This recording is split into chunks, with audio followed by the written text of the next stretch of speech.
No vamos a leer un pasaje bíblico de entrada, porque lo que vamos a hacer es que vamos a hacer alguna mención de algunos versos durante lo que vamos a hablar hoy. Y no es un tema que no tengo un texto para iniciar, pero sí quiero dejarles saber que vamos a comenzar una serie de 7 o 8 quizás estudios, conferencias, enseñanzas, lo que les quieran llamar, con el propósito de tratar la temática. Si ven aquí, que ven aquí, ¿cómo se llama esto que está aquí? La palabra de Dios. Ya es tiempo de que yo comience a darle un poquito más de alimento fuerte. El baby food se la damos de cuando en cuando. ¿Sabe lo que es baby food? Comida de niño. Pero ya vamos a entrar a darle algunas doctrinas fundamentales. Ya en reuniones que hemos tenido los oficiales de la iglesia, y ya yo le había compartido, uno de los propósitos del pastorado es enseñar a la iglesia. Y la iglesia tiene una constitución. Una constitución es un librito que tenemos donde da las reglas de acuerdo a esta congregación, y también muestra las doctrinas que creemos. Eso se le puede llamar también credo. Tenemos un credo, hay cosas que creemos, y las creemos basado en ¿qué? En este libro. Todo lo que se hace aquí en esta iglesia, o en cualquier iglesia, dicho sea de paso, debe ser fundamentado en este libro. Este libro viene siendo el manual. Ahora, pero ¿cómo sabemos que ese libro, por qué ese libro debe ser el manual? Ese libro será confiable, será verdad, pues lo que creemos de ese libro. Pues eso es lo que vamos a tratar. Vamos a estar unos 6 o 7, quizás 8 conferencias hablando sobre lo que se conoce, como ven allá arriba, la doctrina de la palabra de Dios, o la doctrina de las Escrituras. Y ahí va a haber muchas preguntas que ustedes se han hecho quizás por algo tiempo, que van a ser contestadas. Hoy vamos a dar una exposición introductoria para que podamos ver lo que es, o lo que se conoce como posiciones, como ven el tema ya, posiciones sobre la palabra de Dios. Y esas posiciones también se le puede llamar actitudes. Hay diferentes actitudes que tienen diferentes personas, diferentes organizaciones acerca de este libro. Dejé este libro aquí, la palabra de Dios, para que siempre estén mirando. De esto es que vamos a hablar. Entonces, hoy solamente vamos a dar una conferencia o estudio introductorio para ver las diferentes formas que piensan algunos grupos acerca de este libro, y cuál es la forma más consistente o bíblica que debemos adaptar o adoptar. ¿Me siguen? Por tanto, nos vamos a lanzar, y los versos que vamos a leer será ya al final. Lo primero que les quiero sugerir es que tomen notas, porque aquí van a haber muchas palabras o conceptos que quizá ustedes no han escuchado anteriormente. Si necesitan libretas, nuestro hermano Gerson, que está siempre dispuesto, aquí en la parte de al frente, en la parte baja, tenemos muchas libretas, y él le va a repartir. Si usted alza la mano y necesita una. ¿Quién necesita una libreta para apuntar? Perfecto. No, en el otro lado, Gerson. Esa no es. Esa que está ahí. Y Gerson, con mucho cariño, como él es servicial, le va a pasar una a cada una. Sácate ahí por lo menos 10 y lo vas repartiendo. Mientras él hace eso, yo voy a proseguir. ¿Ok? ¿Están conmigo aquí? Bien. Pues necesito toda su atención. Al principio, dado que vamos a hablar de diferentes posiciones o posturas o actitudes que usted nunca quizás ha escuchado, pues va a ser un poquito tedioso, un poquito, como dice, eso es medio aburrido, pero es necesario saber para que usted sepa quién piensa qué y por qué piensa así. Y luego, ¿por qué entonces nosotros le damos tanta importancia a esta palabra y cuál es nuestra postura? Que le adelanto, nuestra postura es una postura ortodoxa. Y eso vamos a hablar más adelante. Dado que Gerson ya está en su repartiendo de sus libros y yo necesito unos ojos extras porque ya yo no estoy viendo bien, eso se debe a la enfermedad de la viejitis, pues necesito los lentes. Comenzamos entonces. Hoy vamos a presentar algunas posiciones, posturas o actitudes que no son ortodoxas, que no son las correctas y que atentan contra las Sagradas Escrituras. Cuando digo que atentan contra las Sagradas Escrituras, estoy jugando con esto aquí yo, es que amenazan a las Escrituras.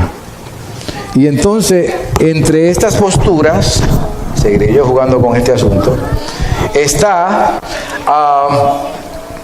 el racionalismo, número 1, el romanismo, número 2, el misticismo, número 3, 4,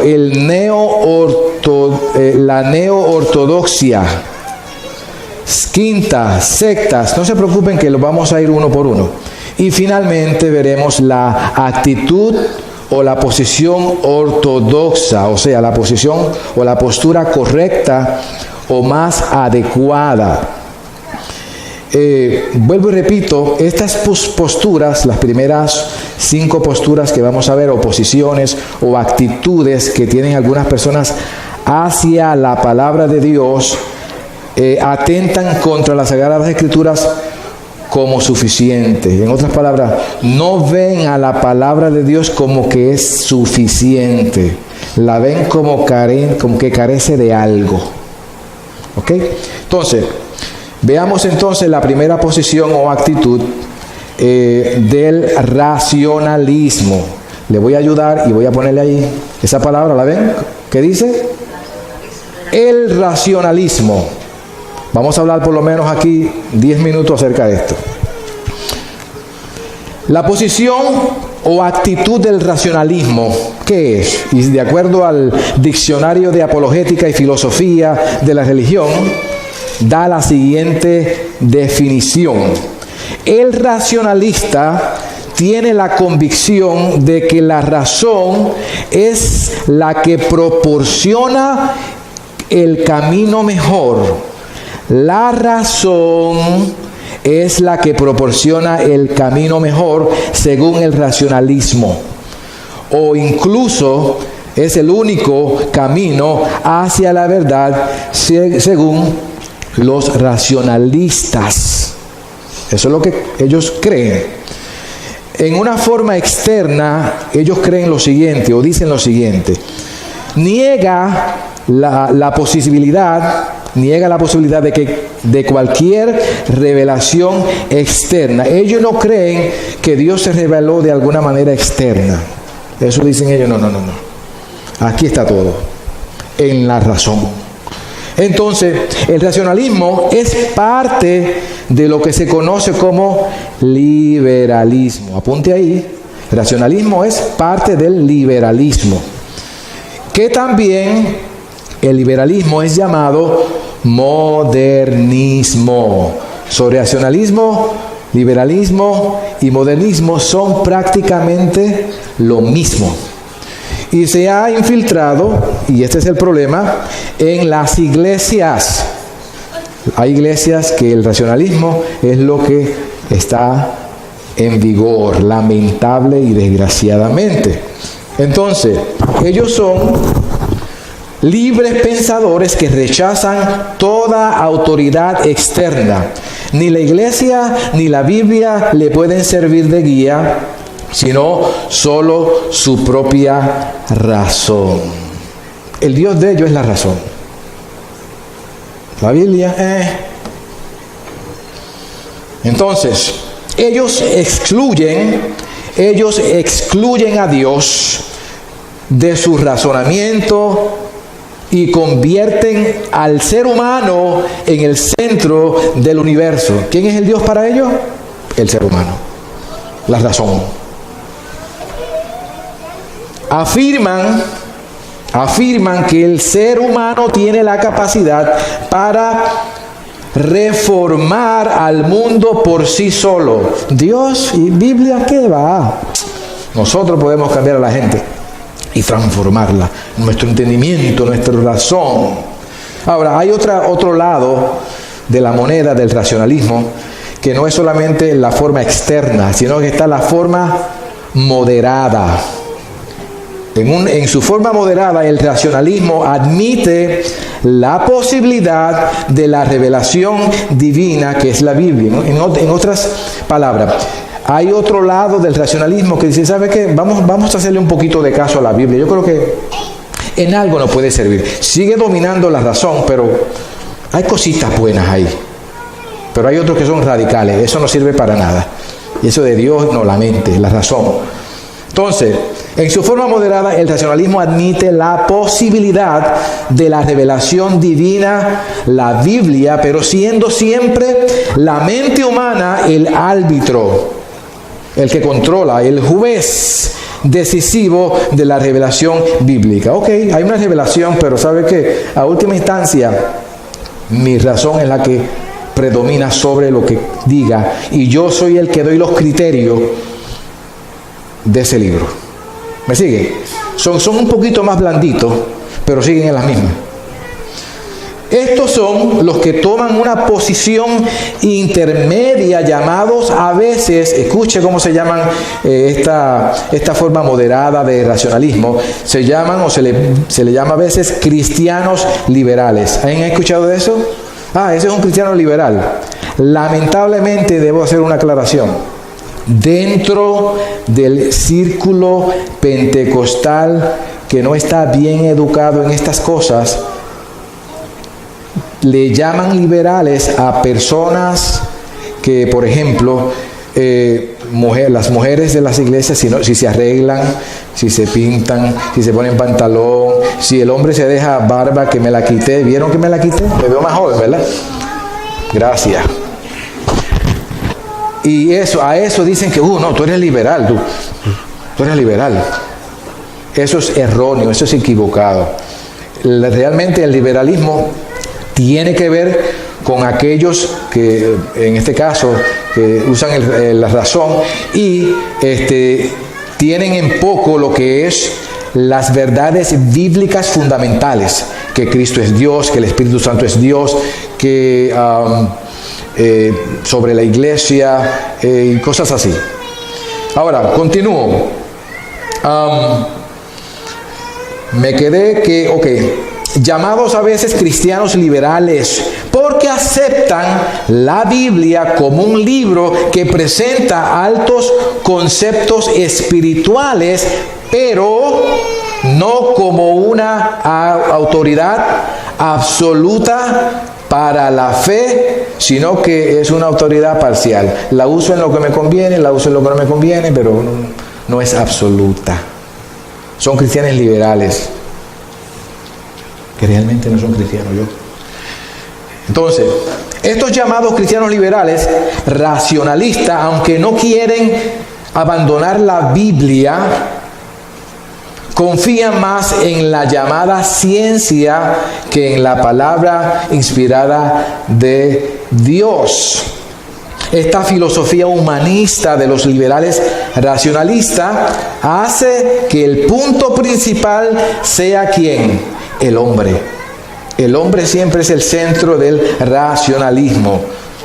O sea, tiene como centro lo que se conoce son antropocéntrico. Antro significa hombre y céntrico es que el hombre es el centro de sus vidas. ¿Me siguen? En vez de ser cristocéntrico, que es que Cristo es el centro de su vida. Bien.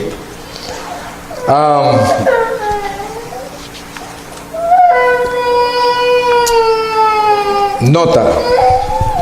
El liberalismo racionalista es caracterizado por dos cosas. La pueden remover atrás para que no... El liberalismo racionalista, no se preocupen, son niños, no le pongan más atención. Usted fue niño también, y yo. ¿Se recuerda? No, seguro que no, va mucho de eso. El liberalismo racionalista, y vamos a bregar con eso más adelante en otros asuntos. Pero vamos acá, al liberalismo. El liberalismo racionalista es caracterizado por dos cosas. Apunten esta. Primero, afirmar que la ciencia es el árbitro supremo entre la verdad y el error. Para los racionalistas, que todos lo razonan, piensan que la ciencia es la que va por encima de la palabra de Dios, que es la inspiración sobrenatural de Dios. Y el juez de la Biblia debe ser la razón y la ciencia. Afirman que la ciencia es el árbitro supremo entre la verdad y el error. Segundo, la Biblia se debe subordinar, la Biblia se debe poner debajo de el razonamiento humano. Es la razón que determina que partes de la Biblia se pueden aceptar como verdad inspirada. Esta es la posición racionalista. Entonces ellos creen que parte de la Biblia, ok, hay partes ahí que sí, pero lo demás no. Ahora vamos a ver la otra postura. Miren acá, a la pizarra, bueno, eso se llama el proyector. La segunda postura o posición o la segunda actitud que tienen algunos hacia la Sagrada Escritura es la actitud del romanismo. Y cuando hablamos de romanismo, estamos hablando ¿de qué? De la Iglesia Católica, ¿no? Primariamente. Entonces, el romanismo, ¿qué afirma? El romanismo afirma que las verdades reveladas por Cristo están contenidas parte en la Biblia y la otra parte en la tradición de la Iglesia. ¿Están viendo el problema con la Iglesia Católica? Y ellos dicen, bueno, está bien, no hay problema. Creemos en la palabra de Dios y que Dios se ha revelado, pero solamente no es la única revelación. O sea, la Iglesia, la tradición de la Iglesia también tiene tanto peso como la Biblia. Ahí comienzan los problemas. El romanismo pone a la Iglesia o la tradición de la Iglesia como la autoridad suprema para la fe y la conducta de sus miembros.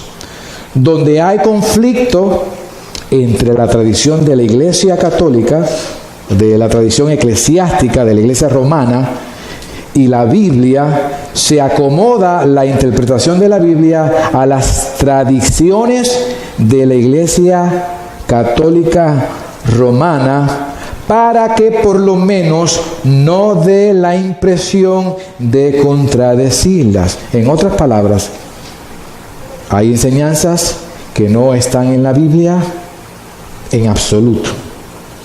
Pero la Iglesia Católica, como cree que sus tradiciones deben tener el mismo peso que las Sagradas Escrituras, algunas tradiciones que ellos han inventado, porque realmente son inventadas, ellos buscan la manera de armonizar esa costumbre, esa tradición, y para que suene menos malo, la pintan y le ponen algunos versos bíblicos para tratar de darle algún peso. En muchas de ellas es tan evidente porque no existe tal cosa que simplemente leyendo la Biblia usted va a ver de dónde sacaron esto. En ningún lado. Pero no vamos a dar la doctrina en sí, sino que quiero que sepan lo que es el romanismo en cuanto a la actitud que tiene hacia la Biblia. Sigo. La Iglesia Católica se atribuye a sí misma mayor autoridad que la misma Biblia, de acuerdo con el romanismo.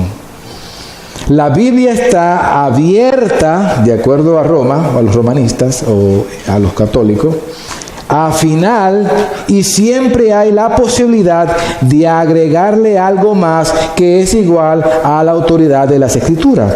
Por eso es que la Iglesia Católica,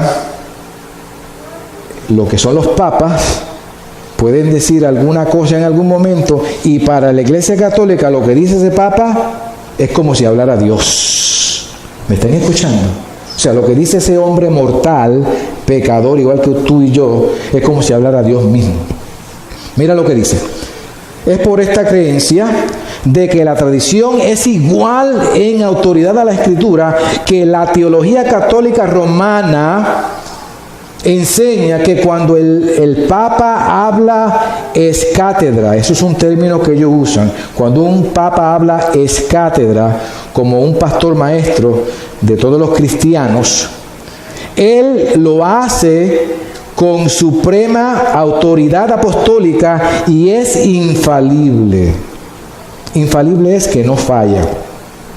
Pero ustedes van a ver que esos papas que supuestamente han hablado como si fueran Dios, y miran a ver si no son infalibles, son totalmente falibles y han mentido y no sale, lo que ellos han dicho no se realiza. Y esto es un problema grave. Por tanto, entonces, se espera que estos decretos papales, estas declaraciones o decretos papales que ellos hacen, que son una revelación fuera de la Biblia, sean creídos sin cuestionarlos. Ese es el problema de nuestros amigos católicos. Sobre todo, los que son inocentes y no son culpables son aquellos que van a la Iglesia Católica, no conocen Biblia, no conocen nada y se dejan llevar o toman esto como que es así.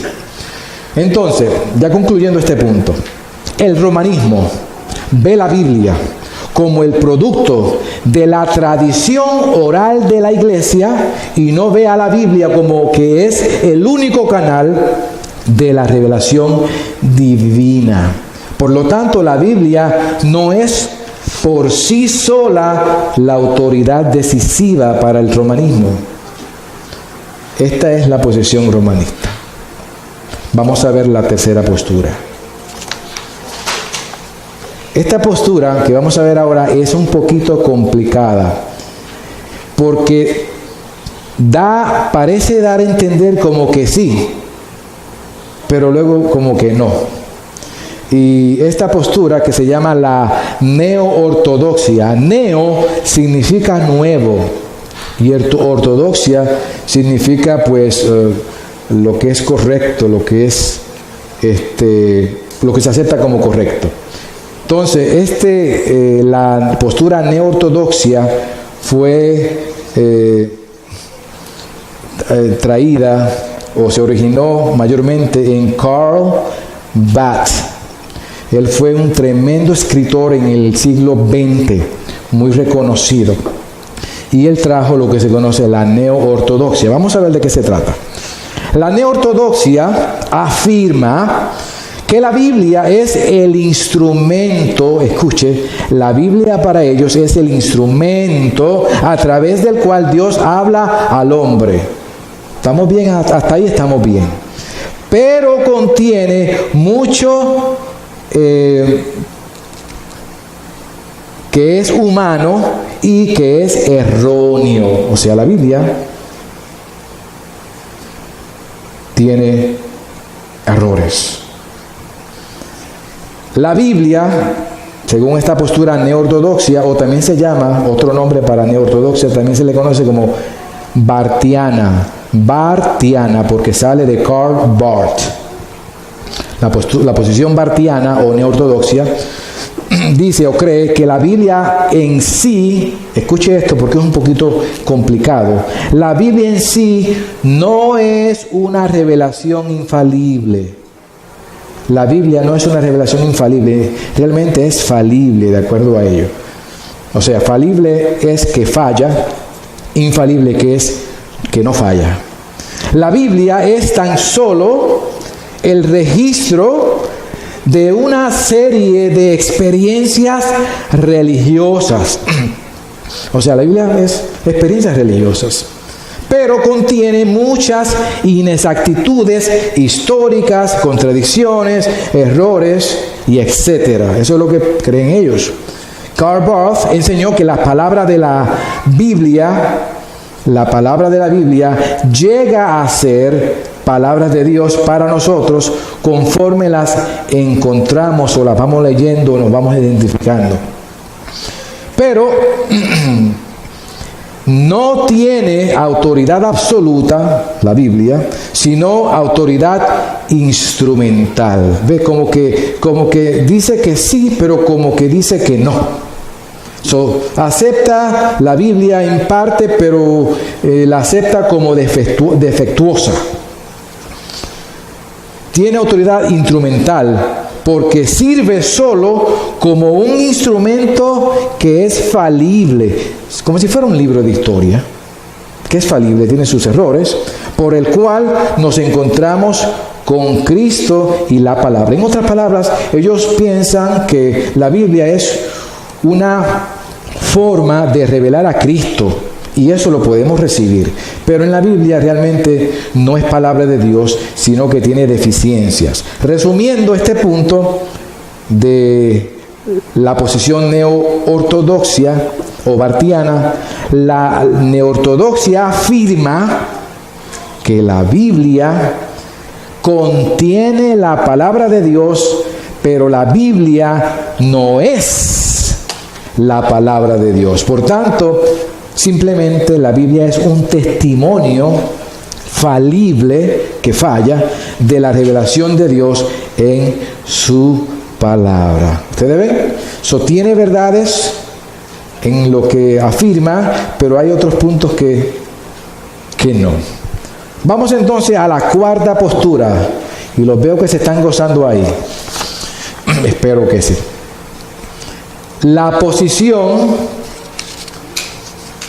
La cuarta posición que estamos hablando, o actitud hacia las Escrituras, es la posición o actitud de las sectas. Esta ustedes están familiarizados, porque por ahí tenemos muchas sectas. Los mormones son una secta, los testigos sin Jehová son otra secta, y hay otras miles de sectas por ahí. Los Jesús solos, que son los pentecostales unitarios, que no creen en la Trinidad, creen solamente en Dios, y muchos más. Aquí ustedes se pueden identificar un poco. La posición de las sectas. ¿Qué son las sectas?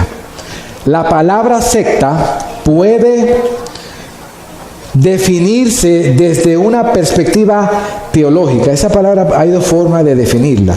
Desde la perspectiva teológica, la secta es como un movimiento que afirma ser cristiano. Los testigos de Jehová dicen y afirman que son cristianos, pero hacen concesiones, confunde y contradice las doctrinas cristianas esenciales o fundamentales. ¿Cuál es el problema con las sectas? Que las sectas dicen que son cristianos, pero cuando ustedes ven algunas de sus enseñanzas, contradicen a la Biblia. Y estamos hablando de enseñanzas que deben ser fundamentales, esenciales. Por ejemplo, hay miles de ejemplos, pero no voy a entrar en eso. Los testigos sin Jehová dicen que Jesucristo no es Dios.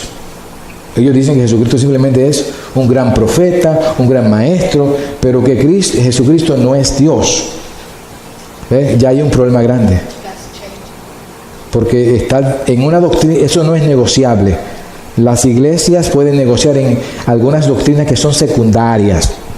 Y no hay problema con eso. Tú crees así, nosotros pensamos así, no hay problema. Pero lo que es la deidad de Cristo, tú decir que no es deidad, cuando en la Biblia eso es fundamental, ya estamos en problema. ¿Ve? Entonces las sectas se representan como creyentes, pero cuando vas a ver las doctrinas fundamentales, contradice la Biblia. Otra cosa que dicen es que Jesucristo es hermano de Satanás. Pónganse a pensar en eso. ¿Cómo es que llegan a esa conclusión? Un día de esto vamos a estudiar un poco a la secta de los testigos de Jehová. Por supuesto, los que están dentro de esa secta no son malas personas. Quiero que entiendan eso. Simplemente que la doctrina que enseñan los líderes, y muchos de ellos también fueron engañados, y muchos de estos líderes han salido, después de tanto tiempo han salido de ellas, enseñan cosas torcidas y luego pues, las personas la adaptan. Continúo. Entonces, En las sectas, la Biblia y los escritos de algún líder. Este es el problema con la secta, que el que domina a la secta no es la Biblia. ¿Quiénes son? Los líderes. Los líderes entonces le dan la interpretación que quiere, que le da la gana a algunos pasajes, se inventan unas doctrinas, unas prácticas y la gente las sigue, pero es que están tomando de la Biblia algunos textos torcidos para ciertas prácticas y eso es un problema. Entonces la Biblia y los escritos de algún líder de la secta se ven como igualmente autoritativos. Entonces lo que dice el líder, como se recuerdan de David Koresh, creo que se llama, y en este caso los mormones, los líderes, afirman ciertas cosas y la gente se le va detrás, pero no pueden sustentarla en la palabra. Algunos ejemplos, le voy a dar 4 ejemplos concretos. Ejemplo número 1, el mormonismo. El mormonismo cree que los escritos de José Smith tienen la misma autoridad que la Biblia. ¿Quién es José Smith?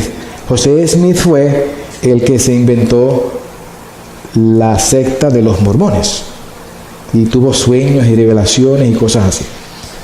Entonces, ejemplo, el libro del Mormón, las doctrinas y convenios y la gran perla de precio son libros o revelaciones que tuvo José Smith. Y supuestamente esos libros son tan válidos y tienen tanto peso como la misma Biblia. ¿Están viendo el problema entonces? Comienza la competencia entre lo que ellos creen y escriben con la palabra sagrada de Dios, inspirada. Eso lo vamos a ver al final. La ciencia cristiana es otro ejemplo de secta. Se conoce la ciencia cristiana, que dicho sea de paso, ni es ciencia ni es cristiana.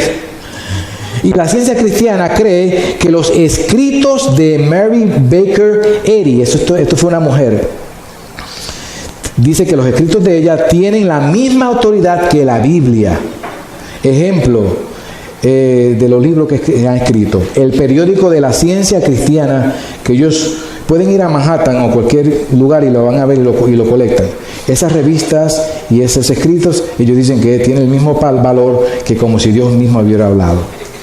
Tercero, los testigos de Jehová, que ya dije, creen que los escritos de Carlos Russell, que fue el que inventó esta secta, y sus sucesores, tienen la misma autoridad que la Biblia. Por ejemplo, ellos tienen una Biblia, que si ustedes la tienen, yo tengo la Biblia de Testigos de Jehová, búsquela, yo les recomiendo que la busquen y la miren y la comparen con cualquier otra Biblia.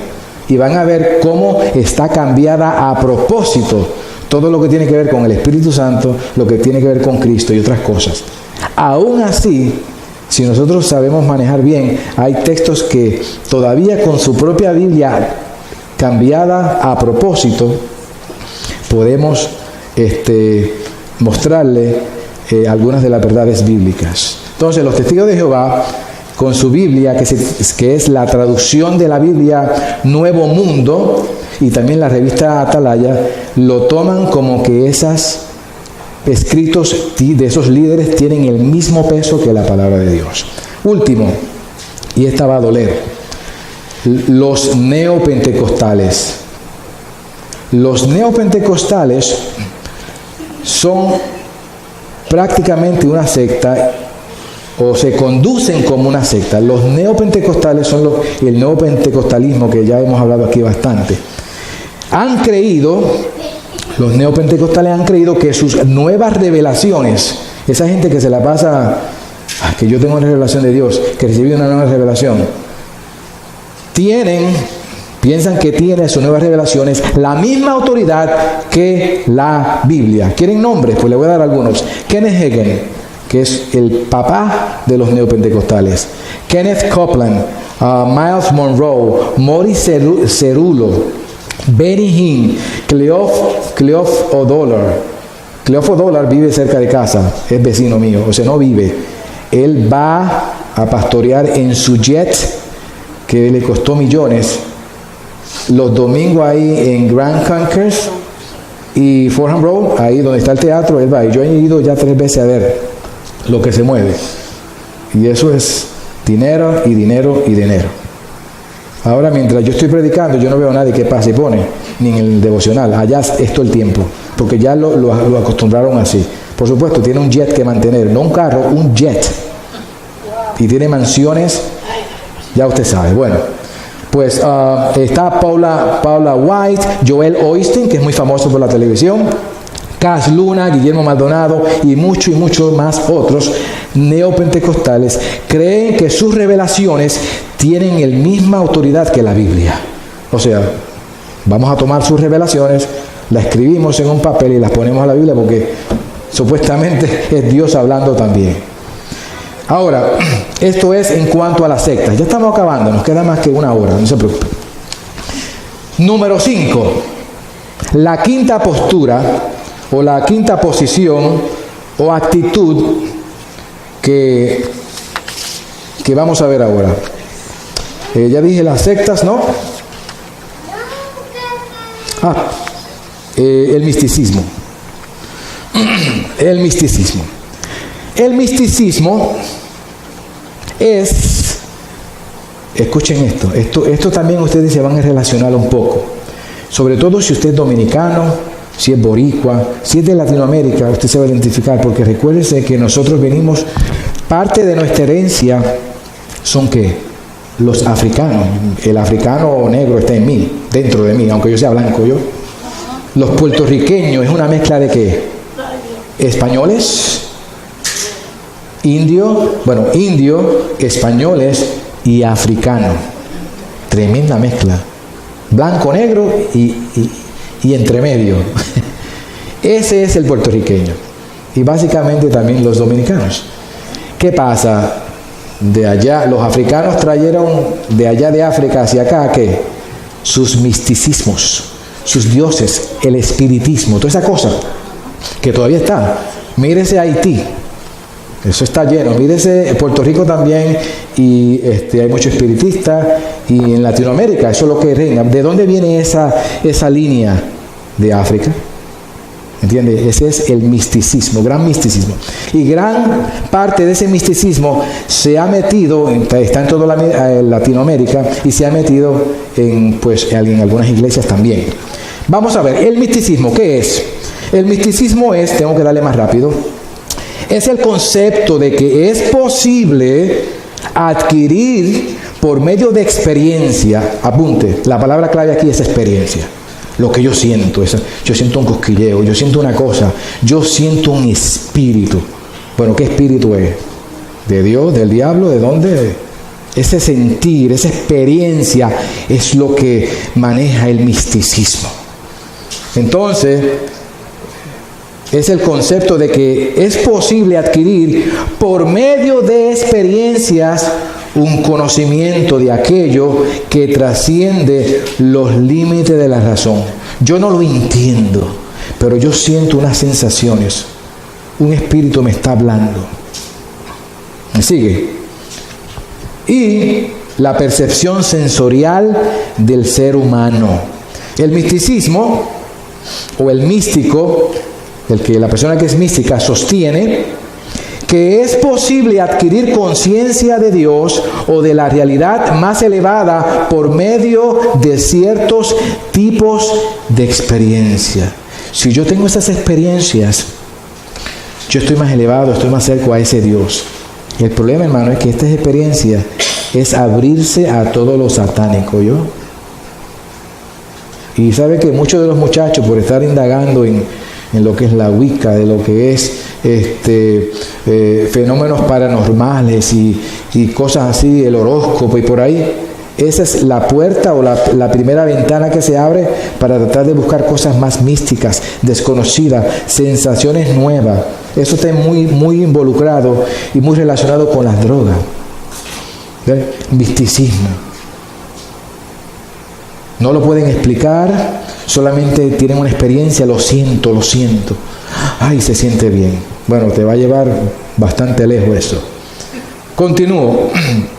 El místico sostiene que es posible adquirir conciencia de Dios o de la realidad más elevada por medio de ciertos tipos de experiencia que con frecuencia se proclaman como infalibles. Y ese es el problema, que entonces esas experiencias dicen, esta es la verdad. Le llaman la verdad, afirman que es verdad esa experiencia subjetiva que no se puede comprobar. Es subjetiva, no es objetiva. Objetiva es algo concreto. Se puede ver y se puede verificar. Subjetiva es algo que no es concreto, que no se puede ver y que no se puede probar. Entonces, esta definición que di es tomada del Diccionario de Apologética y Filosofía de la Religión. Ahora, yendo un paso más adentro del misticismo, el misticismo es un sistema de creencia que pretende percibir la realidad espiritual aparte de los hechos objetivos verificables que acabo de mencionar. Busca la verdad mediante los sentimientos, muy peligroso, hermano, mediante los sentimientos, intuición y otros sentidos internos. La información objetiva o la información concreta es normalmente considerada para los místicos de poca importancia, de modo que el misticismo derriba su autoridad de adentro. ¿No le suena familiar? La intuición tiene más peso que la razón. Una conciencia interna supera a la realidad externa para el misticismo. Esto es muy peligroso, hermano. Y esto se da dentro de las iglesias. Lamentablemente, dentro de las iglesias pentecostales. Y sobre todo en las iglesias neopentecostales. Entonces, esos sentimientos, esas experiencias, le dan el valor como que es Dios, como que es absoluto, y viven una vida basada en eso. Y la palabra de Dios, ¿dónde está? Por ahí, no sé dónde. Ni la leen, ni la meditan, ni la practican, ni la quieren escuchar. Estos estudios que estamos dando, para ellos es tontería, esto es pérdida de tiempo. Para ellos. Continúo. Entonces, existe una teología subjetiva, una teología mística, que se basa en la experiencia personal subjetiva e incluye lo que se conoce como el existencialismo, el humanismo y el paganismo. El misticismo está muy relacionado con el paganismo. ¿Que viene de dónde? En el caso del contexto latinoamericano, mayormente de nuestras raíces africanas. Por eso es que se nos hace difícil desligarnos de ese sentir, porque estamos familiarizados. También se encuentra, esta experiencia personal subjetiva se encuentra en las sectas, que ya mencionamos, en el catolicismo, que ya mencionamos, y también en el pentecostalismo se encuentran estas prácticas a veces místicas. Por lo tanto, la experiencia en el misticismo comparte con la Biblia su autoridad. ¿Quién tiene más autoridad, la Biblia o el misticismo? Bueno, para ellos el misticismo tiene el mismo valor, o a veces hasta más valor que la palabra inspirada de Dios. Aquí voy a dar más detalles y ya casi concluimos ahorita. Hay dos enfoques teológicos básicos de tratar la verdad bíblica. Primero, el enfoque histórico y objetivo. ¿Cuál es ese enfoque? Bueno, uno mira la historia, ve lo que ha pasado en la historia, y eso es algo objetivo. Como se enseña en la Biblia y lo practicó la Reforma o los reformadores. Este enfoque empieza con la Biblia y termina con la Biblia. Toda experiencia es comparada y sometida a la palabra de Dios. Esa es la manera sana de hacer de sopesar lo que dice la Biblia. Vemos las cosas objetivamente, vemos lo que dice la historia y es algo que se puede comprobar, se puede verificar. Y la Biblia entonces es, como se dice, su propio intérprete. El segundo enfoque es el siguiente: el enfoque personal mío y subjetivo que enfatiza las experiencias humanas y es practicada en el catolicismo, en el neopentecostalismo, que ya hablamos, y muchos otros sectas o denominaciones. Empieza con la intuición. Primero vez, yo tengo una intuición. A mí me parece como que yo sentí algo. Yo tengo una intuición. Eso va prácticamente una adivinanza, un sentir. Luego, esa intuición se envuelve en las emociones y termina con la experiencia mística que la persona cree tener y cree validar como verdadera. La experiencia no es comparada ni sometida a la Biblia. Más bien, la experiencia personal subjetiva es considerada como la verdad. Y ese es un problema. Y lo voy a llevar al contexto nuestro, pentecostal. Pasa mucho eso. Tengo una experiencia, tengo un sentir. Casualmente, este viernes, hablé con un amigo en mi trabajo. Él es cristiano, pero él está leyendo, comiendo, viviendo y visitando una iglesia que es neopentecostal. Y cuando él me estaba hablando, cada vez yo lo paraba. Yo le dije: ¿y de dónde tú sacas eso? ¿Cómo tú compruebas eso? Lo desarmaba. Porque todo es subjetivo. Todo es, como dice aquí, intuición, emoción.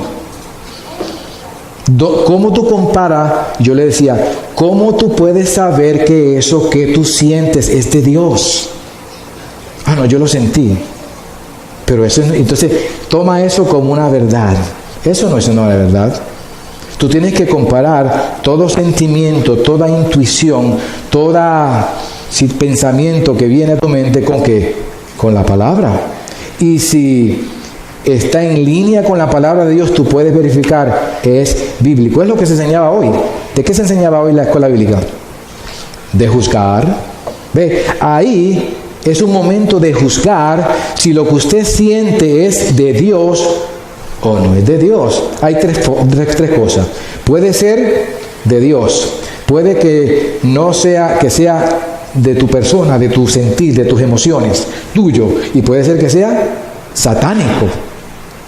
Por eso es que para medir de una manera objetiva y más concreta, tenemos la palabra de Dios para medir esas intuiciones o esos sentimientos o esa emoción. Entonces, resumiendo este punto me extendí un poco, pero es porque es importante. Primero, o en primer lugar, resumiendo, el primer enfoque histórico y objetivo es basado y puesto a prueba por las Escrituras. Es objetivo y es histórico y puede ser verificado por las Escrituras. Pero el segundo enfoque que vimos ahora, segundo enfoque personal y objetivo o subjetivo, es basado en la experiencia mística y puesta a prueba por nada. No se pone a prueba, simplemente lo siento, tiene que ser Dios. No, ¿quién te dijo? Puede ser tú. Es más, puede ser el diablo incitándote y poniéndote a sentir, vistiéndose de ángel de luz, porque el ángel, ¿qué dice la Biblia? Que Satanás se va a vestir de ángel de luz. Y más, la Biblia dice más, dice que si hay un profeta que te dice y te da una profecía, y esa profecía se cumple, pero al final es para que te hagas esclavo del profeta y te separe de Dios, dice que no lo aceptes, aún se cumpla la profecía. El punto es que te lleve siempre ¿a qué? A Dios, a servir a Dios, a acercarte a Él. Ok, ya terminamos esta tercera quinta. Ahora vamos terminando ya a la ortodoxia. Y voy a ir rápido porque ahí hay mucho. La ortodoxia es la posición, es la actitud que creemos nosotros que es la correcta. Aquí hay mucho que hablar. De cada uno de estos puntos que yo di, podemos hablar 1 hora. ¿Serían cuántas? 6 horas. Pero le estoy dando más que pinceladas para tener un entendimiento. La posición ortodoxa es la correcta y es la que creemos y la fundamentamos en la palabra de Dios. Voy rápido. Número 1, a la ortodoxia, afirma que solo la Biblia es el fundamento autoritativo. Solo la Biblia es la que tiene autoridad, porque fue inspirada por Dios. La Escritura es un sistema cerrado de verdad, completamente suficiente y no debe añadírsele ni debe quitársele. No hay experiencias que usted tenga que sean aparte de la palabra de Dios para usted decir, no, este es Dios. Va a tener problemas. A menos que estén en línea con la palabra de Dios, problemas graves. ¿Cómo afirmamos que esta declaración es verdad? Bueno, dice Judas 3. Ven, la palabra está claramente ya escrito. Dice lo siguiente, Judas 3. Luchen y defiendan la enseñanza. La enseñanza aquí es de la fe o el cuerpo de doctrinas bíblicas que Dios ha dado para siempre a su pueblo elegido. Dios dio a su pueblo ¿qué? La palabra de Dios. Y la dejó para siempre. Ya está completa. Apocalipsis 22:18 dice: les advierto esto, si alguien le añade algo a este libro, Dios lo castigará con todas las plagas terribles que están descritas en el libro. Y si alguien quita algo al mensaje de esta profecía, de este libro, Dios no lo dejará tomar su parte del fruto del árbol de la vida, ni lo dejará vivir en la ciudad santa, como se ha dicho en este libro. Estas son advertencias bastante claras y contundentes. Entonces, las Escrituras contienen toda la verdad espiritual que Dios ha propuesto revelar, lo que Dios deseaba revelar para que nosotros tengamos, y es suficiente, es la palabra de Dios escrita.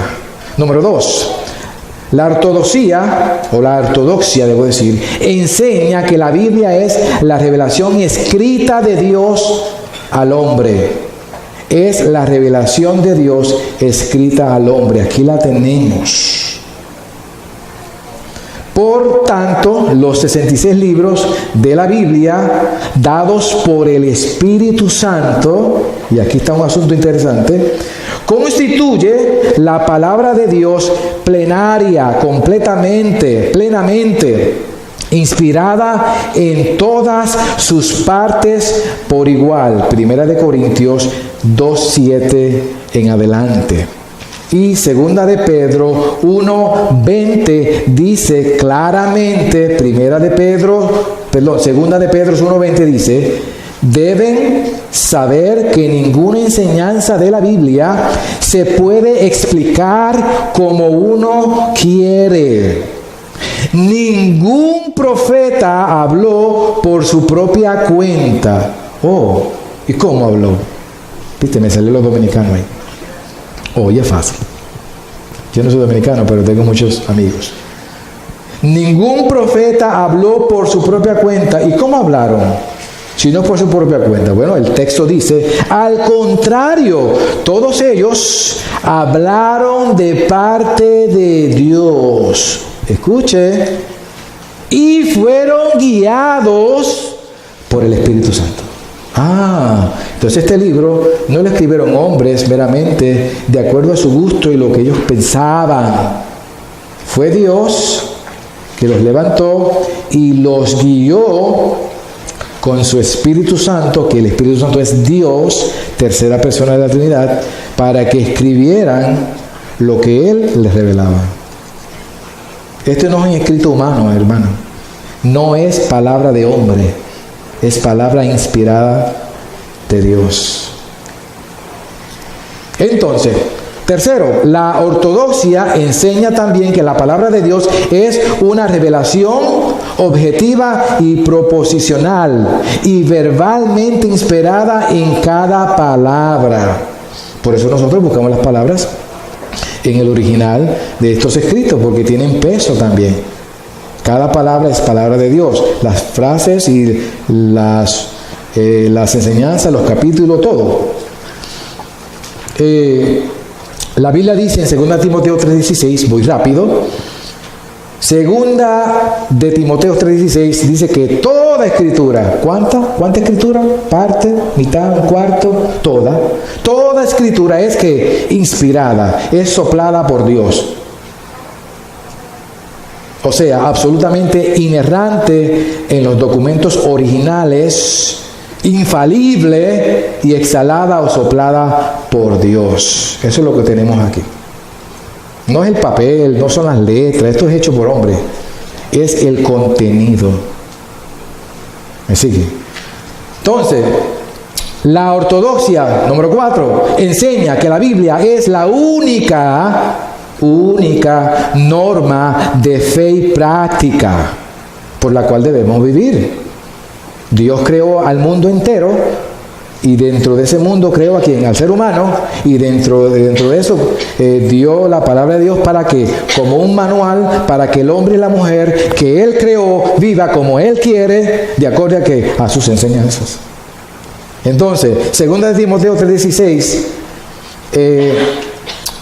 2 de Timoteo 3:15 en adelante dice que las Escrituras pueden darte la sabiduría necesaria para la salvación mediante la fe.